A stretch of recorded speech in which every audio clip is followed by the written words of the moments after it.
अवधूत चिंतन श्री गुरुदेव दत्त श्री स्वामी समर्थ. मी शीतल तुमच्या सगळ्यांचं चॅनलमध्ये स्वागत करते. नॅचरली सुरुवात करते. म्हणजे आजपासून आपल्या अत्यंत पवित्र अशा श्रावण महिन्याला सुरुवात झाली आहे आणि सगळ्यात महत्वाचा आज गुरुवार आहे. श्रावणातला पहिला गुरुवार आहे. त्यामुळे सर्व स्वामी भक्तांना, दत्त भक्तांना शुभ गुरुवार आणि अत्यंत शुभ योग आहे. बघा, आज गुरुवारपासूनच आपल्या गुरूंचा जो वार आहे त्या दिवसापासूनच आपल्या श्रावण महिन्यात सुरुवात झाली आहे. येणारे भरपूर असे पुढे सण वार आहेत, व्रत वैकल्य आहेत, ज्यांची सुरुवात सुद्धा गुरुवारीच होणार आहे. त्यामुळे 2026 हे जे काही वर्ष आहे ते खरं सांगते संपूर्ण स्वामीमयच असणार आहे, असा आपला एक आशीर्वादच आपल्याला तिथून दिसून येत आहे. तर अशा प्रकारे आजचा व्हिडिओ खूप खूप महत्वपूर्ण असणार आहे, कारण की आजपासून आपल्या श्रावण महिन्यात सुरुवात झाली आहे. आता श्रावण महिना सुरू झाला तर आपणास माहिती आहे की श्रावण महिन्यामध्ये भगवान शंकर म्हणजेच देवादेव महादेव आणि आपल्या जगाची जी काही आई आहेत किंवा आई साहेब ज्याला म्हटलं जाते म्हणजे पार्वती माता, यांचं आपण होईल तेवढं जास्तीत जास्त आपण सेवा, पारायण, मंत्र, स्तोत्र, अभिषेक, नामस्मरण या श्रावण महिन्यामध्ये संपूर्ण महिन्याभर आपण करायला पाहिजे. आता जर आपणास माहिती असेल की श्रावण महिना हा भगवान शंकरांना, महादेवांना समर्पित आहे, त्याच पद्धतीने भगवान शंकरांना एक गोष्ट खूप जास्त प्रिय आहे, ती आपण वर्षभरामध्ये कधीही करू शकतो म्हणा आपण, किंवा कुठल्याही सोमवारी पण करू शकतो. पण श्रावण महिना म्हटलं तर आपण भरपूर साऱ्या सेवा भगवान शंकरांच्या या महिन्यात रोज करत असतो. त्यातल्या त्यात जर तुम्हाला घरच्या घरी जी सगळ्यात अतिउच्च कोटीची, सगळ्यात प्रभावी आणि भगवान शंकरांची आवडती सेवा म्हणायला हरकत नाही, ती म्हणजेच रुद्राभिषेक. जर तुम्हाला या श्रावण महिनाभर, संपूर्ण महिनाभर रोज किंवा प्रत्येक श्रावण सोमवारी का होईना किंवा शुभ तिथीच्या दिवशी का होईना श्रावण महिन्यात जर तुम्हाला घरच्या घरी रुद्राभिषेक करायची इच्छा असेल, किंवा मी जर म्हणेल तुम्ही नक्की कराच घरच्या घरी रुद्राभिषेक, तो कशा पद्धतीने करायचा आहे, योग्य पूजा मांडणी किंवा पद्धत काय आहे अभिषेकाची, ती दाखवणार आहे तुम्हाला आजच्या व्हिडिओमध्ये. आणि रुद्राभिषेक आपण घरच्या घरी का करायला पाहिजे आणि रुद्राभिषेक केलं जे काही तीर्थ आहे ते काय काम करतं आपल्यासाठी, याबद्दल संपूर्ण माहिती आणि सविस्तर माहिती तुम्हाला सांगणार आहे याच्या व्हिडिओमध्ये. नक्कीच व्हिडिओ पूर्ण बघा, स्किप न करता बघा, जेणेकरून तुम्हाला संपूर्ण माहिती व्यवस्थित कळेल. तर आता जास्त वेळ न घालवता व्हिडिओला आपण सुरुवात करूया. तर आता बघू शकत असाल तर इथे मी एक छोटीशी पूजा मांडणी केली आहे. ही पूजा मांडणी तुम्ही देवघरासमोर सुद्धा करू शकणार आहेत, किंवा तुमच्या हॉलमध्ये किंवा मोकळ्या एखादी जागा असेल तिथे जरी तुम्ही महादेवांची सोमवारची पूजा मांडणी असेल, रुद्राभिषेक करायचा असेल, त्यावेळेस करू शकणार आहेत. त्यासाठी तुम्हाला काय करायचं आहे, ज्या जागेवर तुम्ही पूजा मांडणी करणार आहे ती जागा स्वच्छ करून घ्यायची आहे. गोमूत्र वगैरे टाकून पाणी स्वच्छ करायचे आहे. तिथे स्वस्तिक काढायचं आहे, हळद कुंकू अर्पण करावं. त्यानंतर तुम्हाला एक चौरंग किंवा पाट घ्यायचा आहे. त्यावेळी तुम्हाला पांढरं वस्त्र आपल्याला अंथरायचं आहे.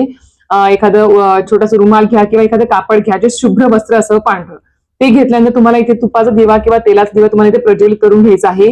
ताम्हण लागणार आहे, गळती लागणार आहे, महादेवाची तुम्हाला इथे पिंड देखील लागणार आहे, जे आपल्या प्रत्येक देवघरामध्ये असते. त्यानंतर तुम्हाला इथे अभिषेकासाठी, रुद्राभिषेकासाठी सुद्धा तुम्हाला इथे रुद्र यंत्र सुद्धा लागणार आहे. हे खूप महत्वपूर्ण आहे. मी याच्यावर व्हिडिओ केलेला आहे बघा. रुद्र यंत्र जर पाहिजे असेल तर नक्कीच आपल्या जवळच्या दिंडोरी स्वामी समर्थ केंद्रामध्ये जाऊन तुम्ही तिथे घेऊ शकणार आहेत. सिद्ध केलेलं रुद्र यंत्र आपल्या केंद्रामध्ये मिळतं. आणि जर तुम्हाला नसेल कुठे जवळपास केंद्र, तुम्हाला एक कॉन्टॅक्ट नंबर मी डिस्क्रिप्शन बॉक्स किंवा इथे नंबर पीप करेल, त्या दादांकडून तुम्ही मागून घेऊ शकणार आहेत. पण नक्कीच आपल्या घरामध्ये रुद्र यंत्र असावं असं म्हणतात. रुद्र यंत्र जर आपल्या देवघरात स्थापित असेल आणि वेळच्या वेळी त्याच्यावर सेवा होत जर असेल, मंत्र, स्तोत्र, अभिषेक, तर आपल्याला असा आशीर्वाद दिलेला आहे परमपूज्य गुरुमारांनी की ज्या देवघरामध्ये किंवा घरामध्ये रुद्रयंत्र स्थापित असेल त्या घरातल्या व्यक्तींना कधीही गंभीर आजार असेल किंवा कधीही आयसीयूची पायरी चढावी लागणार नाही, असा आशीर्वाद आहे. त्यामुळे सिद्ध केलेलं रुद्रयंत्रच आपण आपल्या देवघरात स्थापित करावं हे आता आहे. तर आपला यासाठी तुम्ही बघू शकत असाल तर आता आपला अभिषेक करायचा आहे, रुद्राभिषेक.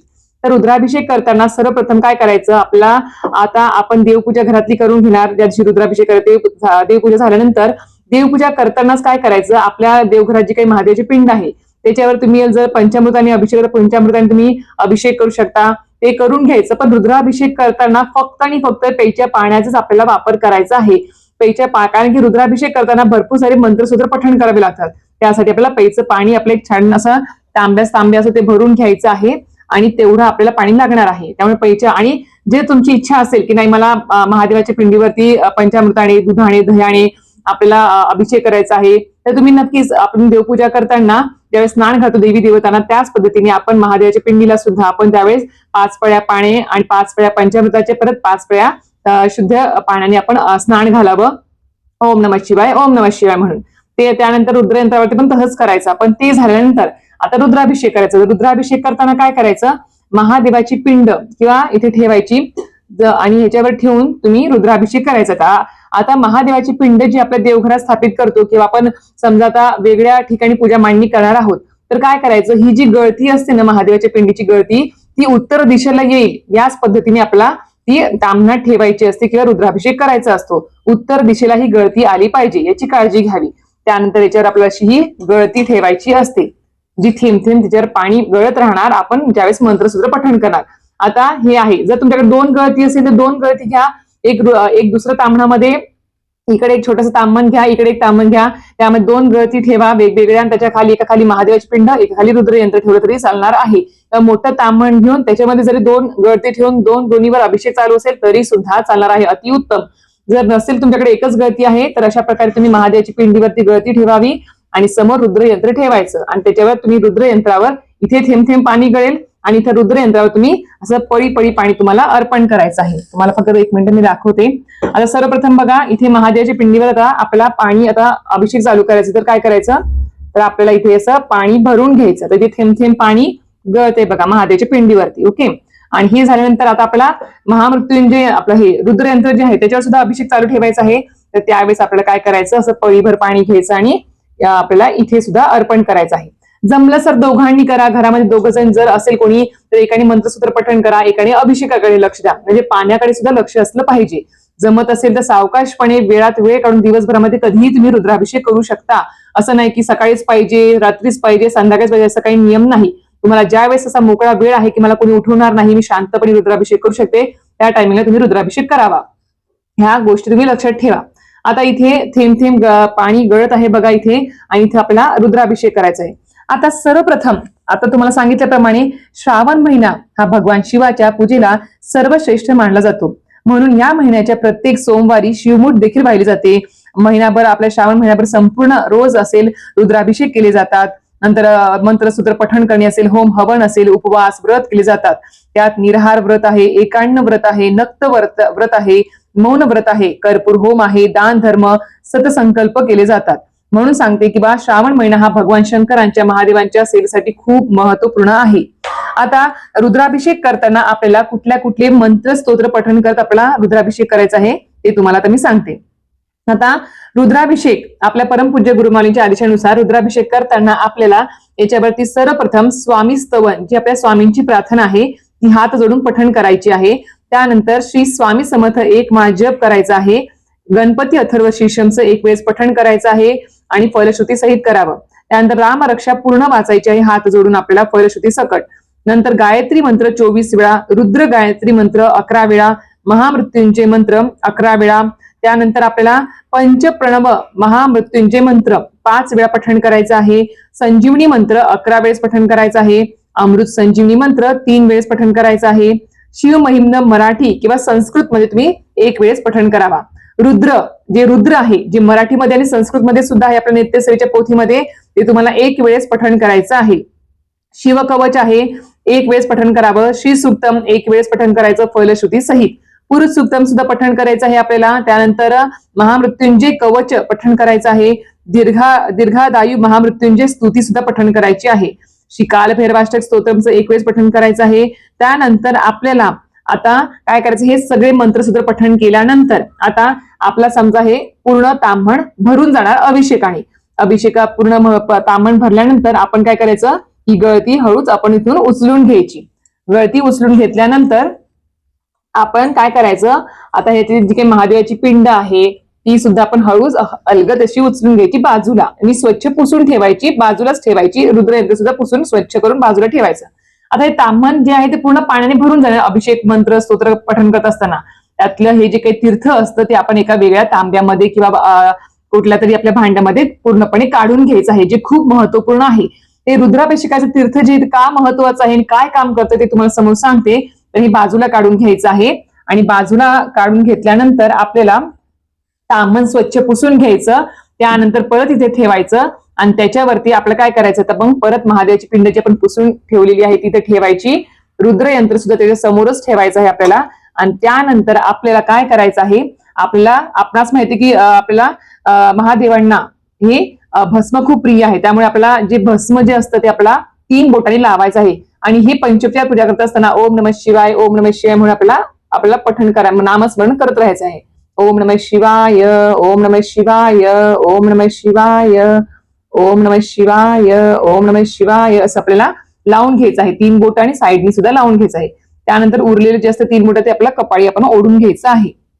हे केल्यानंतर आता आपणास माहिती की महादेवाच्या पिंडीवर किंवा रुद्र यंत्रावर आपल्याला आता महादेवाची जी पिंड आहे त्याच्यावर हळद कुंकू अर्पण करायचं नसतं. करायचं असेल तर तुम्हाला हे अष्टगंध असतं, हे अष्टगंध तुम्ही इथे अर्पण करायचं आहे किंवा चंदन लावू शकता तुम्ही इथे अर्पण करावं. रुद्र यंत्रावर सुद्धा तुम्ही अष्टगंध अर्पण करावं. त्यानंतर रुद्र यंत्रावर तुम्ही जे आहे तुम्ही हळद सुद्धा अर्पण करू शकणार आहेत. हळद सुद्धा अर्पण करा, फक्त महादेवाच्या पिंडीवर हळद कुंकू अर्पण करायचं नाही आहे. नंतर आपल्याला थोड्याशा अक्षदा वगैरे व्हायच्या आहेत. त्यानंतर आपल्याकडे आता जी बेलपत्र आहे, आता बेलपत्र संपूर्ण असावं, तुटलेलं चिरलेलं खराब झालेलं नसावं, म्हणजे घाण खराब सडलेलं असं पान नसावं, स्वच्छ असावं बघून घ्या बेलपत्र. आणि ते बाजारातून आणल्यानंतर असं स्वच्छ आपल्याला ते धुवून घ्यायचं आहे, पूर्णपणे धुवून घ्यावं. याचं जे काही देठ असतं ते देठ टोकास तोडून घ्यायचं आणि महादेवांना आपल्याला बेलपत्र अर्पण करायचं आहे. आता बेलपत्र जर तुम्हाला 108 बेलपत्र जर मिळाली, जी आपली शिवनामावली आहे, शिव सहस्त्र नामावली जी असते महादेवाची 108 नावं, तर तुम्हाला 108 बेलपत्र चांगली मिळाली तर तुम्ही प्रत्येक नामावली पठण करून महादेवाच्या पिंडीवर 108 बेलपत्र अर्पण करू शकणार आहे. जर नाही भेटली तर काय करायचं, 2 असे आपलं 3 विषम संख्येमध्ये बेलपत्र अर्पण करायचे असतात. 1 करा, 3 करा, 5 करा, 7 करा, 11 करा. पण केल्यानंतर सुरुवातीला ओम नमः शिवाय म्हणून आपण अर्पण करा आणि शेवटचं जे काही आता बेलपत्र असेल किंवा 1 बेलपत्र तुमच्याकडे आहे तर काय करायचं, प्रत्येक आपल्याकडे जी काही शिवनामावली आहे ती शिवनामावली आपल्याला प्रत्येक वेळेस पठण करताना काय करायचं, 1 नाव म्हणायचं आणि उचलून घ्यायचं, परत दुसरं नाव म्हणायचं. मी तुम्हाला बोलून दाखवते 1 मिनिटं. मला शिवनामावली काढते. आता बघा इथे शिवनामावली माझ्याकडे आहे, शिव अष्टोत्तर नामावली. आता काय करायचं, ओम नमः शिवाय इथे लावायचं, पिंडीवर परत काढायचं. ओम महेश्वराय, ओम शंभवे नमः, ओम पिनाकिने नमः, ओम शशिशेखराय नमः, ओम वामदेवाय नमः, ओम विरूपाक्षाय नमः, ओम कपर्दिने नमः, ओम नीललोहिताय नमः. असं करत कर तुम्हाला 108 नावं झाली. 108 शेवटचं नाव पठण केलं, शेवटचं की आपल्याला हे बेलपत्र इथे अर्पण करून द्यायचं आहे महादेवाच्या पिंडीवर. त्यानंतर तुम्ही अशा प्रकारे घरातल्या प्रत्येकाने 1 बेलपत्र अर्पण करावं. नंतर पांढरी फुलं सुद्धा पांढरी फुलं आपल्याला इथे महादेवांना अर्पण करायची आहेत. इथे महादेवांना तुम्ही पांढरी फुलं इथे अर्पण करू शकता. धोत्राचं फूल असेल तर धोत्राचं फूल देखील तुम्हाला इथे महादेवांना इथे अर्पण करायचं आहे. धोत्राचं फूल असेल किंवा जे अशा प्रकारे धोत्राचं फळ मिळते ते पण तुम्हाला इथे अर्पण करायचं आहे, महादेवाच्या पिंडीजवळ इथे अर्पण करायचं आहे आपल्याला. हे अशा प्रकारे तुमच्याकडे आता पांढरी फुलं जास्तीत जास्त अर्पण करतात आपल्या इथे महादेवाच्या पिंडीवरती किंवा महादेवांना. जी फुलं असेल तुमच्याकडे अवेलेबल ती फुलं तुम्ही इथे अर्पण करू शकणार आहेत महादेवांना. पण पांढरी फुलांना मान असतो जास्त प्रकारे, तर ते तुम्ही तिथे अर्पण करू. तर अशा प्रकारे ओम नमः शिवाय म्हणत म्हणत तुम्ही आपण सर्व फुलं इथे आपल्याला अर्पण करायची महादेवांना. हे केल्यानंतर आता हे झालं आपला रुद्राभिषेक. आता रुद्राभिषेकाचं जे काही तीर्थ आहे ते तीर्थ काय काम करते ते तुम्हाला मी आता सांगते. तर आता रुद्राभिषेकाचं जे काही तीर्थ आहे ते आपलं तीर्थ आपण घेतल्यानंतर आता रुद्राभिषेकाचं तीर्थ जे असतं ते पृथ्वी तलावरील अमृता समान आहे. सर्व आजार, आधी व्याधी, बाधा आणि सर्व दुर्धर व मृत्यूसम आजार यावर रामबाण इलाज म्हणजे रुद्राभिषेकाचे तीर्थ. रुद्राभिषेकाच्या तीर्थाने वास्तूतील सर्व प्रकारचे वास्तुदोष नाहीसे होतात. सर्व प्रकारचे पितृदोष रुद्राभिषेक केल्याने नाहीसे होतात. रुद्राभिषेक करून तीर्थ घेतल्याने सर्व प्रकारच्या व्यसनांपासून सुटका होते. कुबेराचे स्वामी भगवान शंकर असल्याने रुद्र अभिषेकामुळे आपल्या कुटुंबावरील कर्ज नाहीसे होऊन लक्ष्मी प्राप्त होते व आर्थिक परिस्थिती सुधारते. रुद्राभिषेकाने सर्व इच्छा पूर्ण होऊन भौतिक सुख प्राप्ती होते. बघा हे जे तीर्थ आहे ते काय काम करते ते तुम्ही मनापासून तुम्ही ऐकलं असेल तर अशा प्रकारे आपल्याला हे अभिषेका तीर्थ खूप फायदेशीर ठरणार आहे. आता जे काही तीर्थ होतं आपण जे तांब्यात काढून घेतलेलं आहे ते तीर्थ जे आहे ते सगळ्यांना घरामध्ये थोडं थोडं पहिलं द्यायचं आहे. संपून टाकायचं, कुठे फेकून द्यायचं नाही, काही नाही. सगळं थोडं थोडं दिवसभरामध्ये आपण प्रसाद म्हणून सगळ्यांनी पिऊन टाकायचं आहे. जास्तीत जास्त प्यायचं आहे. जमलं तर रोज रुद्राभिषेक करा. ज्यांना वेळ आहे, नसेल त्यांनी सोमवार तर का होणे नक्कीच रुद्राभिषेक आवर्जून करावा. धूप दीप आपण दाखवायचा, त्यानंतर महादेवांची आरती वगैरे करावी. इथे दुधाचा साखरेचा नैवेद्य आपण दाखवायचा आहे. पेलावर पाणी ठेवावं. अशा प्रकारे आपल्याला हा रुद्राभिषेक करायचा असतो. तर अशा प्रकारे तुम्हाला संपूर्ण सांगितलेलं आहे. सेवा कशी करायची, रुद्राभिषेक कसा करायचा, काय काय साहित्य लागणार संपूर्ण सांगितलेलं आहे. आता ज्या काही मी तुम्हाला मंत्र स्तोत्र सेवा सांगितलं हे रुद्राभिषेक करताना, ते मंत्रस्त्र कुठे भेटणार आहे आपल्याला, तर तुम्हाला फक्त ही एकच पोथी कामी येणार आहे, नित्यसेवेची पोथी. याच्यामध्ये संपूर्ण सेवा, मंत्र, स्तोत्र, महादेवांच्या संपूर्ण सेवा याच्यामध्ये दिलेल्या आहेत. म्हणून सांगते की आरती सुद्धा आहे महादेवांची संपूर्ण याच्यामध्ये आहे. जर नसेल तर नक्कीच दिंडोरी स्वामी समर्थ केंद्रात तुम्ही पोथी मागून घ्या, तुम्हाला ही पोथी भेटून जाईल. नक्की सांगे की मनापासून श्रद्धेने या श्रावण महिन्यामध्ये आपण हा रुद्राभिषेक करायचा आहे. खूप खूप प्रभावी आहे. असं म्हटलं गेलं आहे की बा रुद्राभिषेक असेल हे आपल्याला प्रखरातला प्रखर पितृदोष आपला नाहीसा करतो, घरामध्ये सुख समृद्धी आणते. सगळ्यात महत्वाचं, घरामध्ये जर कुठल्याही प्रकारची व्यसनाधीन व्यक्ती असेल, कुठल्याही प्रकारचं व्यसन असेल, ते सगळं काही नाहीसं होतं फक्त रुद्राभिषेकाचं तीर्थ घेतल्याने किंवा सेवा केल्याने. तर नक्कीच करा. अशा प्रकारे संपूर्ण माहिती तुम्हाला सांगितलेली आहे. आणि काही प्रश्न असतीलच अजून काही तर नक्कीच कमेंट बॉक्समध्ये विचारा. 100% मी तुम्हाला उत्तर द्यायचा प्रयत्न करेल. अशा प्रकारे व्हिडिओ इथेच थांबवते. व्हिडिओ आवडला असेल तर नक्कीच लाईक, शेअर, सबस्क्राईब करायला विसरू नका. श्री स्वामी समर्थ.